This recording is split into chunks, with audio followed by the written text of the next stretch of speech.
Hello ladies and gentlemen, and welcome again to VHS Showdown, where we trace back all the way through the vintage years of cinema, which was the decade that is the 80s, and we try and pick some of our hidden gems, films we've forgotten about, all sorts of things like that. So yeah, my name's Murph, aka Mouthmaster Murph. I am Tarby, aka Jeopardy. And I am Alan, also go by the name of Moon. And I am Lee, DJ Mayhem. So yeah, we're going to jump right in then with this week's selection, which was selected by Lee. I was given the year 1982 and it was really tough. I suppose it's tough every year, isn't it? You're tough. Oh, but I went for The Thing. Motherfucker looks just like The Thing. Because as tempting as it was to go for someone I haven't seen for ages, it's probably my favourite horror film. But yeah, it's up there in my favourite films, I think. So it's a film that you really loved. Yes. That's why you picked it. What was everybody else's connection to this film? Alan? One of the first horror films I remember watching when I was little. Yeah, loved it when I was little. Yep. So it was nice to sort of re-watch it actually. Like, yeah. And Tom? This is my very first outing with this film in its entirety. I think Lee badgered me to watch it, and I gave it like 10 minutes at one point about 2 years ago. But this was the first time I've watched it all in one go. Interesting. Tarby's scared of horror films. Yes, well, this is quite a scary one. And for me, it was, like you, Al, I think this probably was one of the first horror films I ever saw as a kid. And then I've definitely watched it a few times in the 90s. And I think probably last time I watched it was maybe about 10, 15 years ago, something like that. But yeah, pretty familiar with it. So what was everyone's thoughts on The Thing? Well, I thought it was fucking brilliant. It's a really good film. I've been trying to get Bill to watch it for the last couple of years. Bill's Lee's son. That's my son!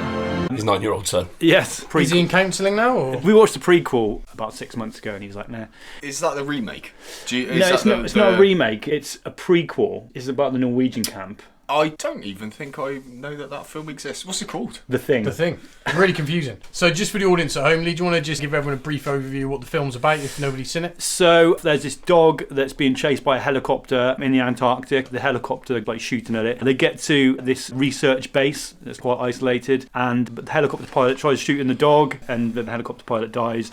And they put the dog in this cage, and the dog sort of transforms into this alien and starts trying to assimilate all these other dogs. And then as the film progresses, you realise that this alien is trying to take over all of the life forms there. It can like imitate them, and just everyone gets picked off one by one until Kurt Russell and his mate are left alive. Yes. Obviously, Lee's a fan. That's why he picked it. Al, what did you think rewatching it? Oh man, first of all, that dog. Oh, he's fucking great, isn't he? That dog is fantastic. That dog can act. Oh. He is. You can tell what he's thinking all the way through it. When they just come back from seeing like the Norwegian camp. He's looking out the window. He's like, fuck. Sorry, they're fucking onto me. They're onto it. The dog's great. He's dead now. I was trying to... Well, he's got to be. Oh, he's going to be 40. He's not got an IMDb. I couldn't see what else he'd been in. I mean, I'm surprised he didn't get more work. Yeah, he should have got more fucking roles. He might have done.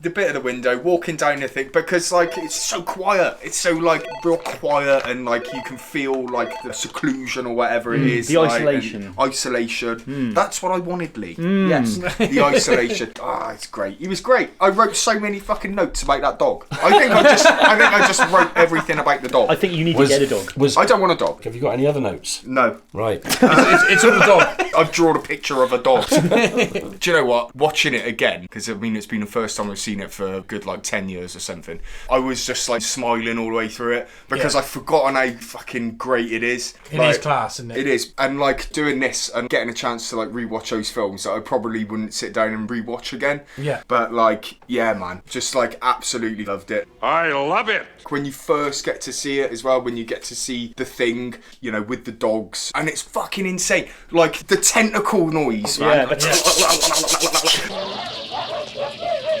It's fucking nuts, like, and you're just like, right. It's fucking great. Well, each set piece is just like a real event, isn't it? It's amazing. It is fucking brilliant. I'm with you, Al. I think it's phenomenal. I think it's probably one of the best sci-fi horrors ever made. I think it's aged really well, and watching it again, I just realised how good it actually is. Yeah. So, Tarby, what was your thoughts? Well, this is going to be a great social experiment for films that you've seen when you were very young versus films you've seen for the first time when you're getting older. I thought it was very average. Really? I'm not kidding. You were too scared to say Candyman in the mirrors. You're not a horror fan. Fucking ridiculous. I do remember that time, and I can't even remember being scared. I feel like I was doing it to piss you off, but I don't know. you wouldn't say Candyman in the mirror. But yeah, Would you say Candyman in the mirror 3 times now? Yes. Get him a mirror. Get me a fucking mirror, for Christ's sake. Put this to bed. Anyway, so listen, I don't want to take it away. I did enjoy watching it, and it's not just like I'm used to films these days. What it is that I've never been a fan of films about aliens. Not not things like Mars Attacks and stuff like that, later films. I've loved the progression of the alien, and they realised that this whole kind of the blob from outer space kind of thing got very stale, and that's why they had to get more creative with what came down until you end up with like things like Men in Black. It's kind of like, I enjoy those kind of alien films, but this for me was really too scary for you. Too something. It's well acted. I thought it was really good. Wilfred Brimble, who's he's classy, the guy from Cocoon. Yes. That's the only other film I've ever seen him in. So it's a good, strong cast, and you can imagine them lot being like early New York brawlers when they were in films in the 50s or something. Right. They'd all be in their vests or something like, but as they've got older, they've taken on.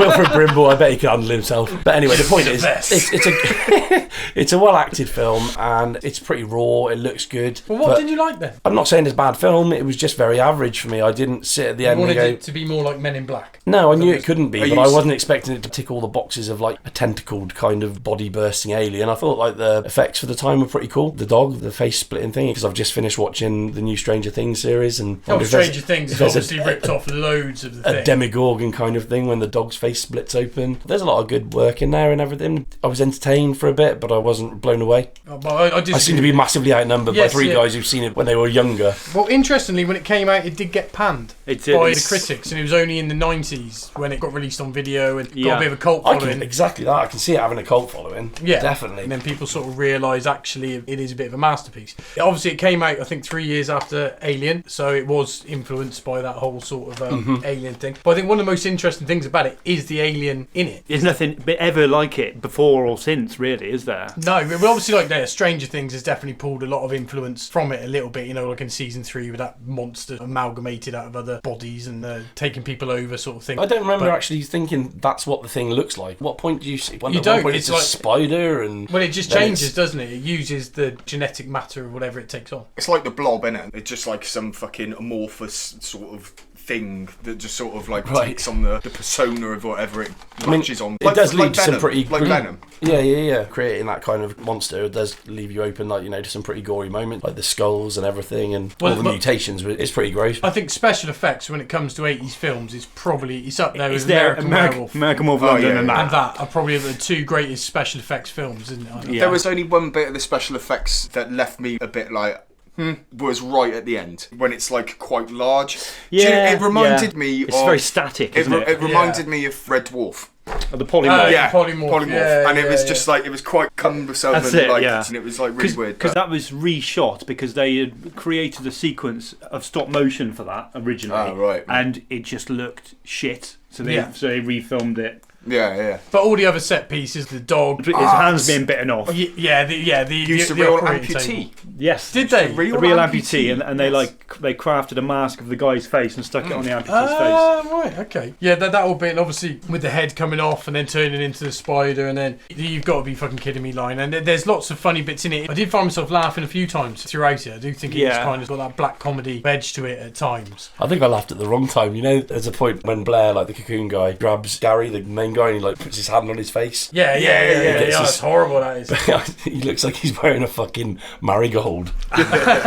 His hand starts forming into his face. That's fucking horrible, man. He's got a face-shaped rubber glove. Well, he's great in it, the guy that plays Blair. Everyone's good in it. They are really good. I love the bit when they go to him in the cabin, he's got the noose next to him. It's just I'm all better now. I'm ready to come back in. He's class in it. Obviously, Kurt Russell's fucking fantastic. He's like brilliant. 35, I think, in that. Is he? I think so. He's so good in that film, and a real Hollywood sort of star in that. Kurt Russell said he doesn't understand why everyone thinks he's a good actor because all he's doing is an impression of John Wayne. It's a real good impression, isn't it? Really. Yeah. It's, Clint Eastwood. They thought about casting in that role. Christopher Walken, Jeff Bridges, Harrison Ford, Tom Berenger, I read as well, and Ernie Hudson was going to be cast as Childs. Yeah. Keith David, that guy, he's like the dad out of Something About Mary, but he's still the same guy. He's like, "What the hell are you doing over here?" Yeah. It's like shit. It's like he's still the same character. He's got a stern face. And voice, yeah. I love the fact you got a classic stoner in there as well. This is a massive BBC prop split. And like the one scene, he's got this fucking giant spliff, and then he's got like a little fucking tooty pipe. Like, where's he getting his weed from? Yeah, he must have taken a big old stash. Where's he getting his weed from? But it'd be a good way of passing the time if you were stuck up in the Arctic. So yeah, obviously special effects are fantastic. I always thought it was Stan Winston, but he did the dog bit. He did a little bit, didn't he? This. I watch all the credits, and it says at the end with special thanks to Stan Winston. Yeah, Rob Bottin did the special effects. He was 22.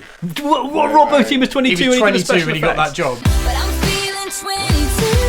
Yeah, Holy yeah. shit. Because he went on to do like Robocop and Total Recall. Total Recall, Yeah, he's like all amazing.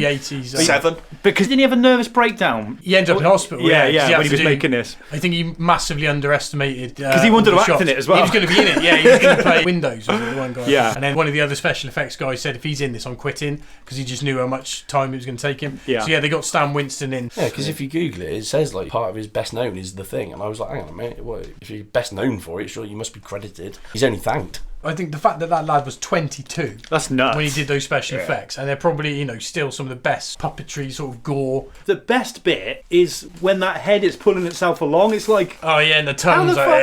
I'm saying this is like pre-CGI. He's done this. It's fucking mental. I think you can sort of get away with it with stuff like that as well, though, can't you? Because it's not really close to anything that you can sort of associate. Do you know what I mean? It's kind of like you can go tits with it because the You wouldn't be able to creature recognise, designs. yeah. Yeah, the creature Yeah. designs are so sort Yeah, of it can like move any way nutsy. it wants. It can do Yeah, anything it it can wants. do, yeah. Me and my wife watch it. We had some charcuterie out at the time, and we were eating some like. First world problems. And all So, that. yeah. We're having a munch on some like saucisson and that. Some what? Some saucisson. Saucisson. Saucisson. Oh, saucisson. But then like trying to eat meat while watching that film was pretty hard. We both had to like put it away, and we were like, no, it is extremely gory. And I think that's one of the cool things, because the alien is so like nondescript, it makes it more terrifying. Yeah, It's clearly not a person in a suit, yeah, which is one of the real cool things about it. Well, that was one of its downfalls at the cinema, wasn't it? Because it was released 2 weeks after E.T. and everyone was like, "Oh, I'm big into fucking friendly aliens." And when that came out, everyone was like, "This is fucking shit. I'm Yes. not into this." It's the opposite of E.T. Yeah, That fucking head with the spider Yeah. legs. Yeah. It's just brilliant.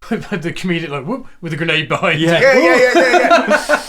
Way to fuck it up, like straight at the beginning. Blows his own fucking helicopter up. But the other geezer went digging for it. And he was like, fuck you, mate, I'm out of here. It's a tight It's film so as well, cool. man, because it draws you in right at the beginning. It's a real lean film. There's no like, oh, they could have got rid of that scene. It's like awesome scene after awesome scene. Obviously, the bit which is kind of the real hook of it is just the whole paranoia aspect. Yeah. And the fact you don't know Yeah. who is the thing. What's the one guy that kind of disappears? He finds Kurt Russell's jacket outside. Fuchs. Yeah, he's Yeah. ambiguous what happened to him. Yeah, He's sort it's of like been burnt or... Yeah. Shredded pantaloons. He found shredded pantaloons. Who did that? The thing. When it takes over someone, it like bursts out. Yeah. But those were like Kurt Russell's trousers. So Yeah. Trying to frame him. They with were, yeah, so somebody did, Yeah. who was framed him, that's what I mean. the thing was. The alien was. Oh, sneaky. See, I reckon you didn't understand this film. I don't reckon you watched it. Did you actually watch Men in Black? Did you fall asleep watching this? No, I did not. This is 100% legit. Yeah, so obviously the whole sort of paranoia aspect of it. Amazing scene, the whole blood test scene. Do you know what I mean? That's just fucking class. They're all tied up next to the guy. Like, Let me out of here. I mean, I don't know, you got to say, alright, fair play to him for having a go anyway, but what did Kurt Russell expect? He was there trying to stab the Petri dishes, you know? Mm-hmm. What did he think was going to happen? He knew that there was an alien in one of them, and then he gets it, and he's like, "Whoa," and fucking fumbles it and throws it away. well, you would shit your pants, I think, if that happened. As much I wouldn't as you start stabbing Petri dishes if I wasn't going to try and hang on. Something bad was going to happen, The wouldn't it? one guy who's tied to that couch, like, and he's just like, "You're gonna have a great winter, but don't leave me tied to this fucking couch."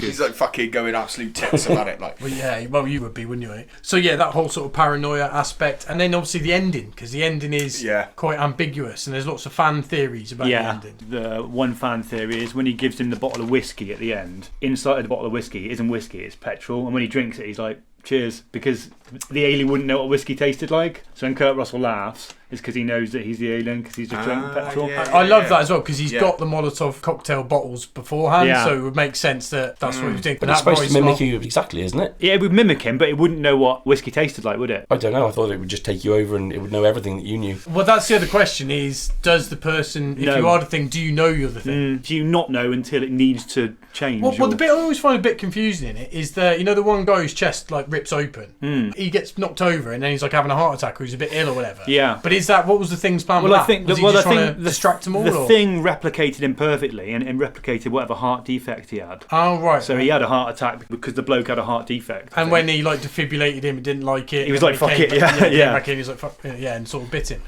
Yeah, Yeah, the geezer, his fucking guts just gave way and it was just turned into a mouth. Yeah. Teeth. yeah. Where his belly should be. This was a really diverse creature. Yeah. That's got to be one of the grossest bits in the whole sort of film. I don't know. When the head comes out and he's like hanging onto the ceiling. But that's cool that the noise the thing makes is genuinely terrifying. I love the tentacle noise. It's just such a great noise, man. It's such a great noise. It's such a terrifying, like, because it sounds like a spider. Yeah. And like, yeah. I reckon like we are hardwired to hate like creepy crawlers and shit from when we were like cavemen and shit. Yeah, yeah. So anything that's like a fucking spider, like tentacly, like we don't want any of that. Everything on there either looks like a scary spider or a really scary vagina. Do you know what I mean? There's a lot of sort of phallic imagery. It's got teeth. I've seen some car crashes in my day. It looked like Stan Winston made that. That fucking 80s computer. What the fuck? That's more advanced than computers now. That was nuts. And this is better than Google. It's just like, and not only that, it'll predict and tell you 75% chance of everybody. They are joining. They are joined. And I was like, what's the fucking point of that? He knows that anyway. It made that animation for him to look at and watch, so he could like.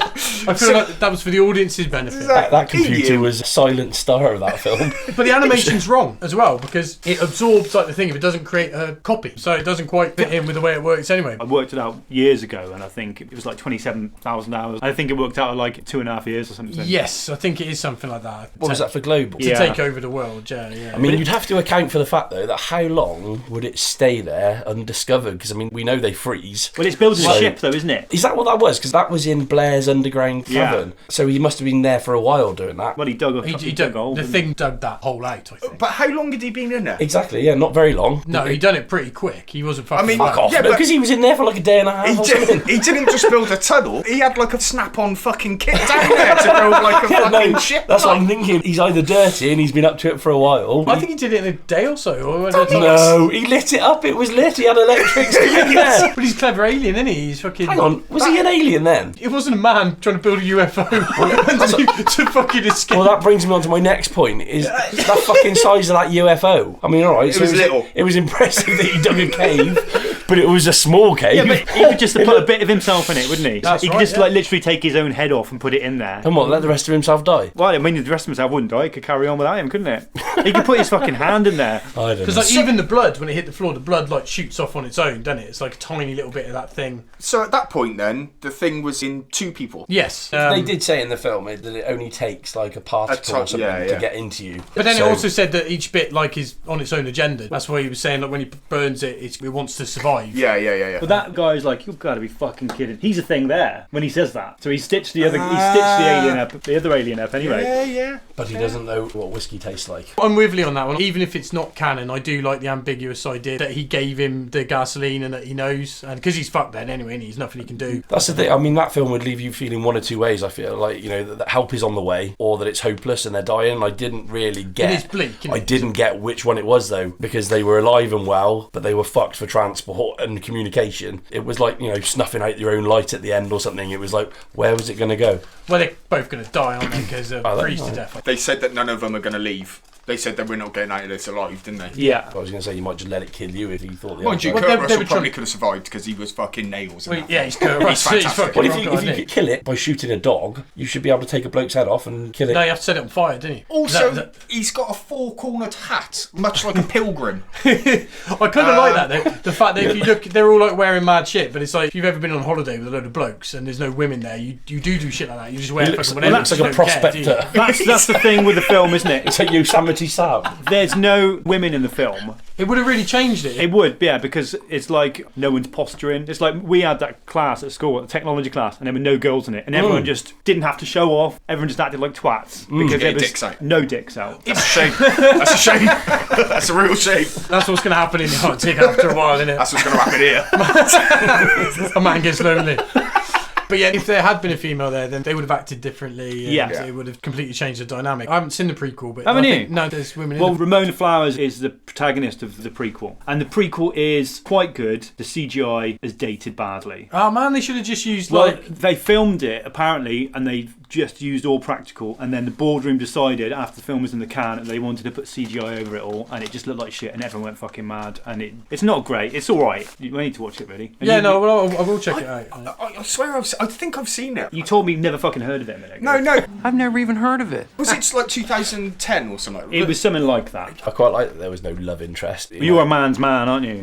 No, it was just cool. watch soft I hadn't shit. even thought about it until you said, and it was just like, you know, let's skirt around the whole somebody he flirts and she really likes him and blah blah blah. You know, it was quite cool. That was quite good about it. It went all the way through and it got A to B nice and straight line. I mean, Kurt Russell would be banging whatever. Yeah, exactly. This is the whole point, and it's like, you know that. So it's like the fact that they haven't bothered doing that is a bit more like, that's a good thing about the film. It's all about the film. You're coming around to it now, aren't you? It was horrendous. Well, it wasn't that bad. Oh, yeah? Oh, there were parts of it I liked. Yeah, I liked a lot of it. Yeah, it was good. It was great. I didn't dislike it. I said it's average, and I stand by it. But, you know, doesn't mean I dislike it, and I can appreciate the good things in it. Do you reckon that man would still be wearing roller skates if there was a woman there? He could have been wearing roller skates because there was 8 other men there. What are you trying to say? I mean, did you notice how he snubbed the guy who was like, turn it down, I'm on nights? Yeah. Real fucking fucked him off. He didn't care. He would wear roller skates, whoever was there. Well, interestingly, because it's Superstition by Stevie Wonder. And when I was watching that, I thought, I don't remember that song ever being in it. And then I read that was what it was in the theatre when it came out, when it was released at cinema. And they couldn't get the rights for it, so they changed the song. Because I remember, actually, what the song they had it for the cinema, when it cuts from scene to scene, the music is like, it's not synced up and it's out of place. And when it came on earlier, I was watching it thinking, oh, that's weird. So I can remember that not quite being right. Well, I never remember that song being in it, but do you remember what the song was in the original? It was just some generic, it was like stock music.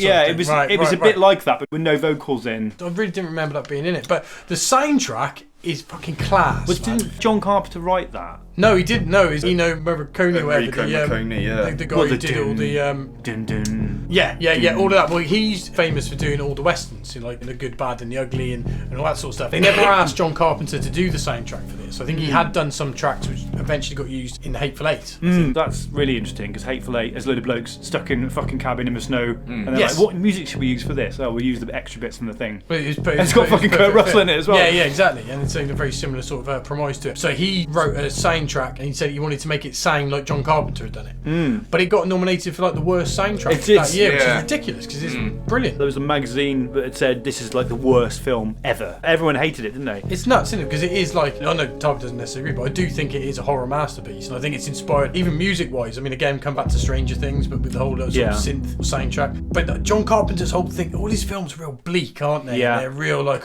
It was my 12-year wedding anniversary the other day, so I had to watch this. But my first date, watched this with Kate. But before that, we went to see 40 Days of Night at the cinema, and then which is bleak. real bleak. That's the vampire one, isn't it? Yeah. Horror film in the snow. Is that John Carpenter? No. Did he do vampires? He did. Yes. And then we got back and watched this on video. That was the first date. Fucking hell. And this is when you were trying to romance her. Yeah. Let's put the thing on. She'd never seen it before. Wow. I was like, I've got a video here for you to charmer. watch.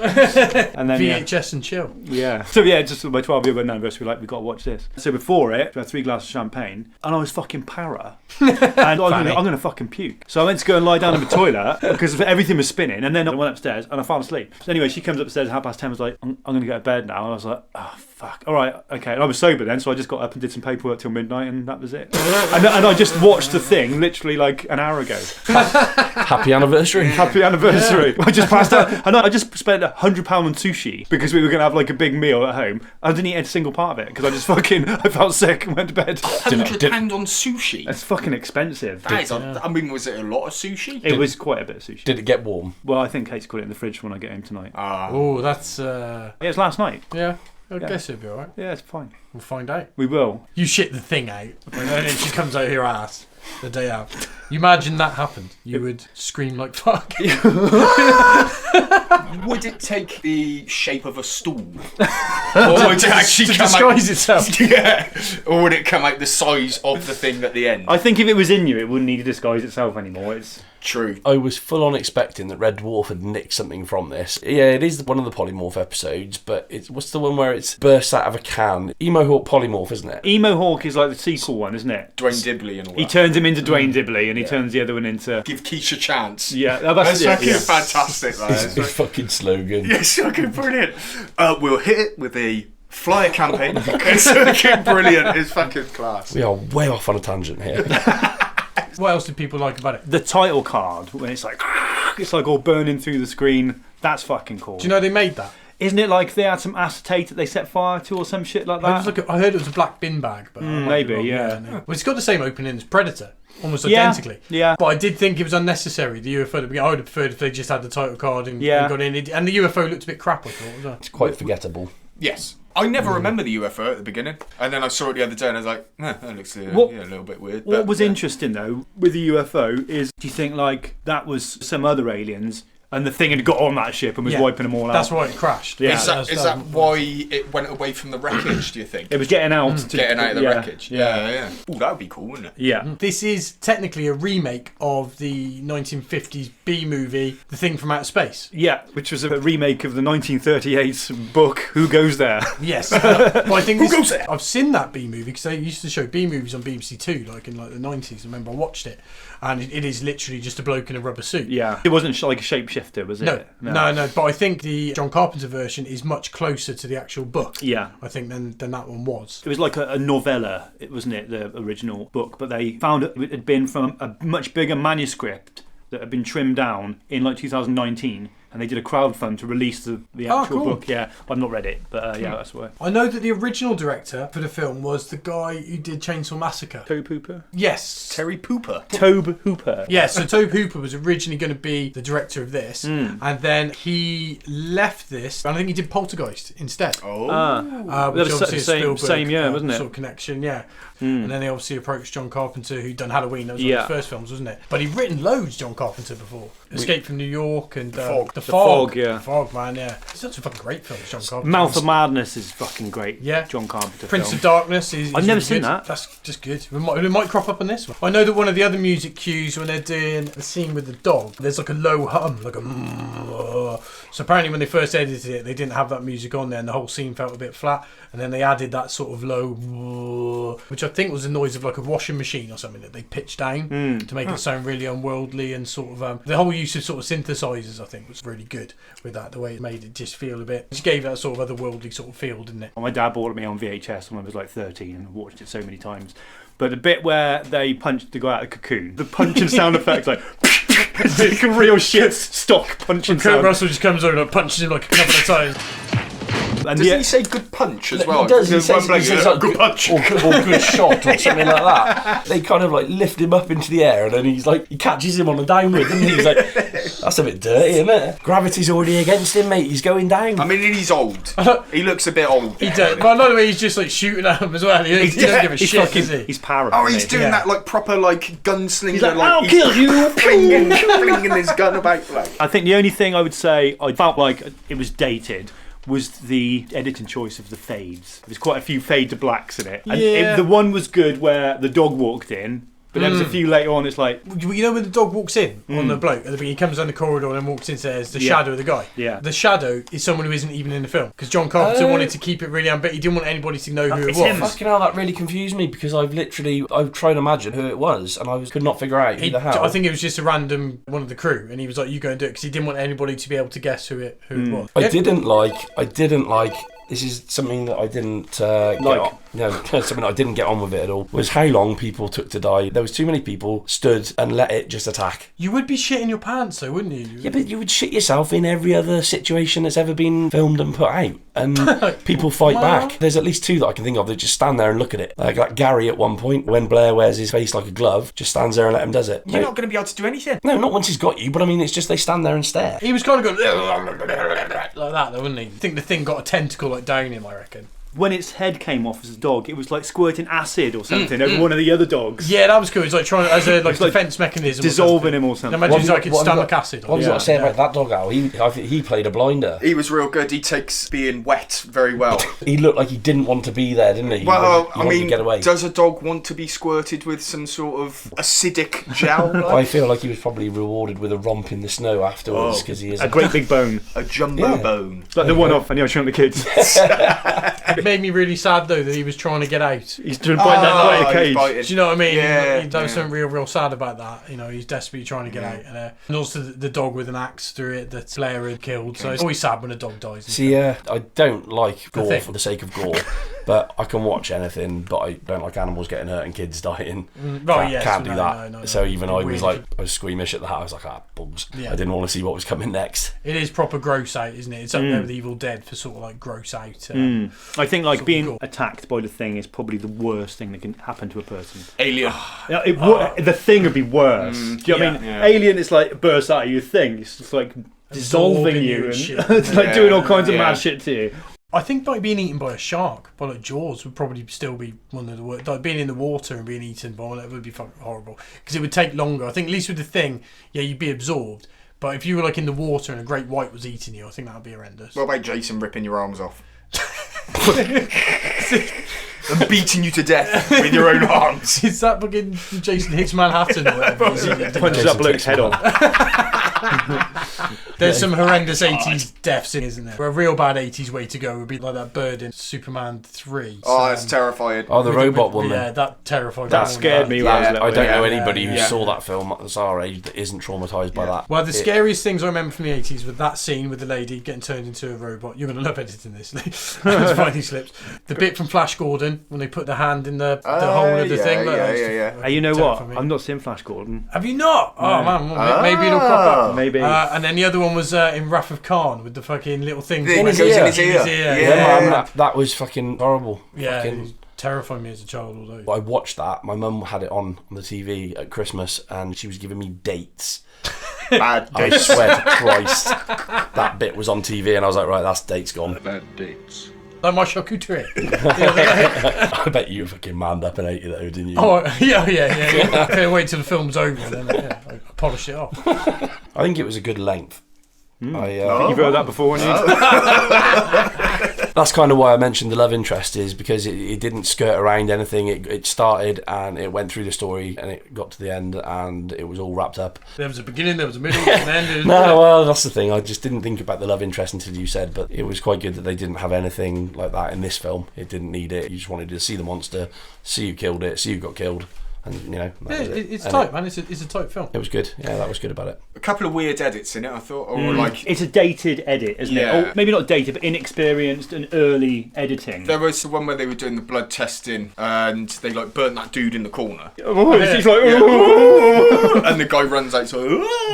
And He might have been alright, I reckon. I reckon he could have made it happen. Burn him! I mean, he was No, throwing that fucking flamethrower around willy nilly. He was. He set the whole place. I mean, he afire. could have used petrol bombs for a bit of them, but like every opportunity he had, that flamethrower was like. I read that the stuff from the Norwegian camp was actually the American camp. They burnt it. They finished the film and then they filmed a Norwegian camp after because that was the American camp. They didn't have to make a set for it. Oh, because that was they used that. I see. That was quite cool. The whole set, and you see the guy who slits his wrists with the. How far did he manage to cut into his neck though? Fucking did he cut his own fucking I head didn't off? know whether somebody else had done that to him. They thought he was the thing. Well, and if they you- got paranoid. No, in the prequel, you see he does that to himself. Oh, does it? What way to fucking go? Prequel, you say? Let me spring this new information on you, Al. Yeah. I've not heard of this. He had like fucking frozen blood from his wrists and his neck. Also, he did his wrists and his neck. He was being He was short. thorough. He was He was. thorough. That he was Yeah. dead after that. I'm surprised he never really did a sequel because you could see him doing a James Cameron doing The Things. They did a comic. I had Did the they? comic. The art for the front of the comic was great. McCready lives. And then I think it ended up in the jungle. The comic shit. They ended up in the jungle. Well, you can't freeze him in a jungle, can you? No, yeah, it wasn't very good. So I think I sold it. But yeah, it was good cover art. That's it. The one thing that's a gap in logic, I think, was locking Blair on his own out there. I'd be like, well, don't lock me on my fucking own. Do you know what I mean? You want to at least keep 3 people, don't you? So, do you know what I mean? If in case one of them's the thing, there's got 2 of you to fight there. You know, I know he's being a twat, but And judging by the speed of his digging, he could have easily dug himself out of there rather quickly. He wasn't even the thing then. But this is why I fail to believe that something doesn't track here, because he did not dig that tunnel in the time that he was confined to He his was shack. in there a day. the thing could have done it. He could have made his hands into big. He could have had meaty fucking shovels. 5 shovel But you arms said he wasn't doing the it. thing. He wasn't the thing when he was sent out there initially. I imagine when he's got that noose, he wants to come back in. He's the thing then. Well, Where did he get the power? Where did he get those festoon lights? It said he's been disassembling helicopters. They say that Yeah. when they walk down the So stairs. he was getting out of the shed. Well, the shed's fucking open by the end, isn't it? He gets out and he's been going in and out. Probably hasn't dug he? another hole, didn't he? Like, sort of. Oh, probably lots of things are. I don't know about Fair this. play, I fair don't know. play. I think we've hit a snag in this storyline. I mean, he did a good job. He did. He dug a decorative And hole also, there and was- didn't bother going out the other side. He wasn't the only thing. There was like 3 or 4 of them by the end, wasn't there? Do you know what I mean? So they could have been all doing Well, it. one Yeah, thread help. that's never picked up is, you know, during the dog scene, part of it breaks off and goes up through the roof. No, it doesn't. It's hanging from the roof. The bit where that sort of flowery mouth thing comes out, Yeah. If you have a look at it, the dog thing has just got 2 arms and it's hung from the ceiling, and that's the bit that they flamethrower. Well, I thought And it got falls out back through the down roof. when they set fire to I it. thought they kind of just stranded the story that they sort of forgot about. Or didn't No. pick up. There was a few bits edited out. I think there was a lot more backstory that they did at the beginning, but like when it was put in, like John Carpenter didn't like it. But I think a lot of the actors, when they saw it, they were a bit like, oh fuck, because a load of their stuff was cut out. But I don't think it needed it. I think the characters, in the short time each one had, they established Yeah. the characters really well. And it was a good ragtag bunch of 80s characters, really, wasn't Yeah. it? And people / 50s brawlers. Yes. I'd like Vests. we Vests. needed more vests, I reckon. I would be more invested in it. Oh. I read that the Swedish guy, when he's like shooting them at The terrible shot. the terrible shot, he's like, "That's an alien! Keep away from it! Don't let it get you!" And I think if you could speak Norwegian and you watched the film, it would spoil it for you right at the very beginning. Yes. Well, you would have seen a UFO right at the beginning as well, wouldn't you? Yeah, but you might not think it's that You might not fucking know it's a dog. dog, yes. Well, that UFO had been there 10,000 years. 100,000 years. 100,000. Yeah. I stand corrected. But Alan, you'll be pleased to know that 100,000-year gap has allowed our helicopter technology to catch up, so you can rebuild that technology using a helicopter.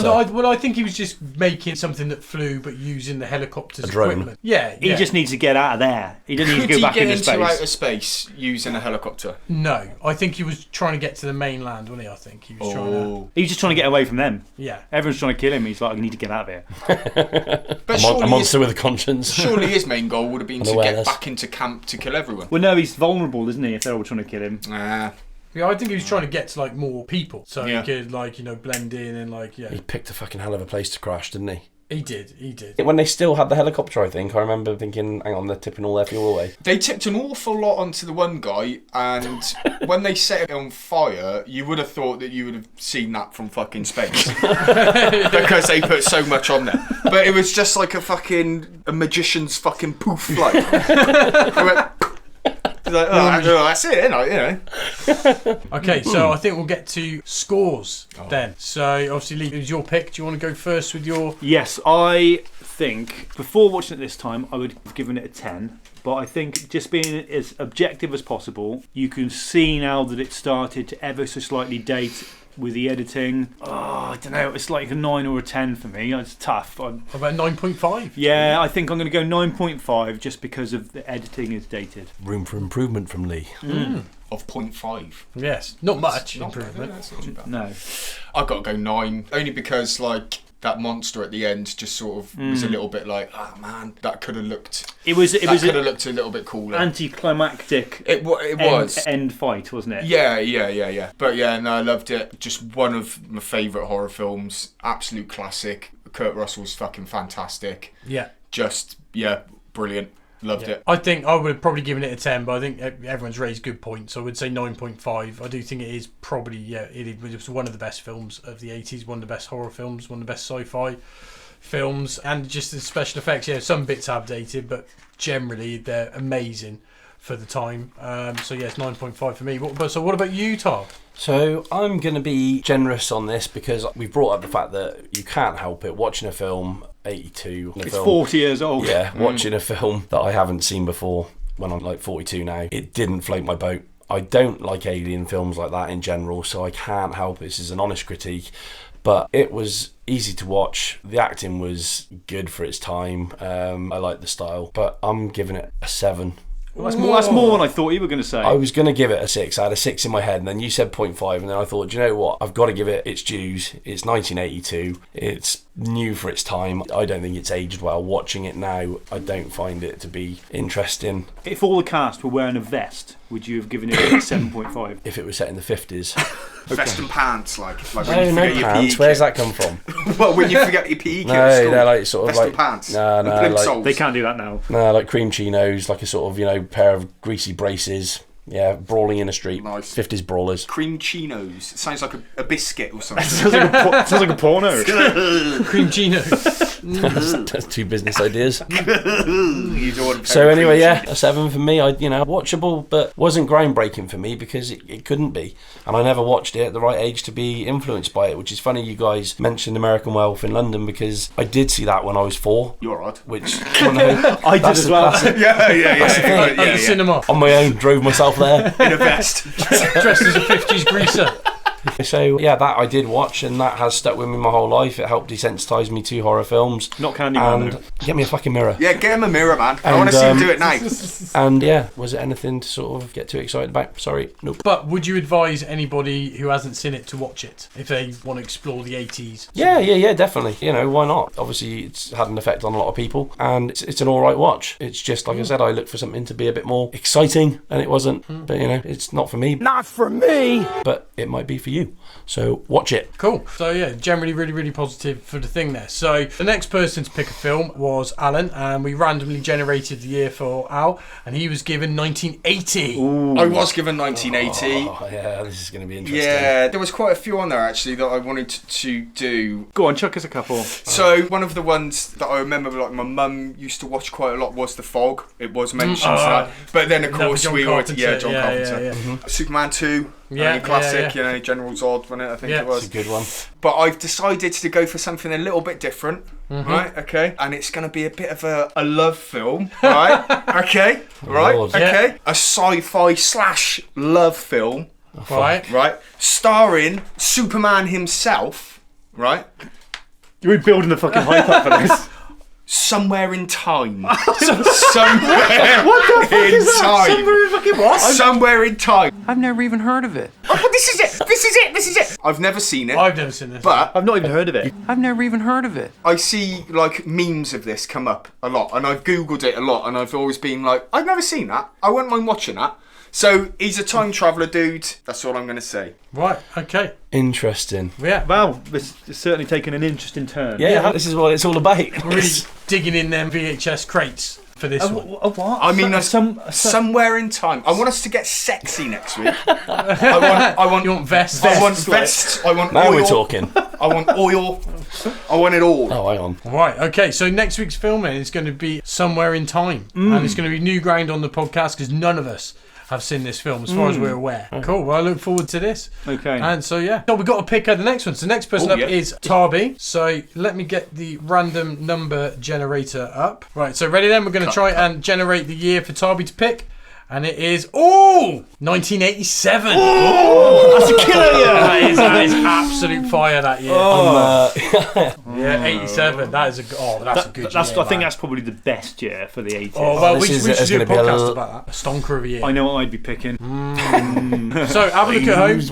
Maybe have a look at 1987. See what you might pick, and leave it in the comments. Yes. And we'll be back next week for that absolute 80s classic. Somewhere in time. Can't wait. All right. Goodbye, everyone. Bye. Bye.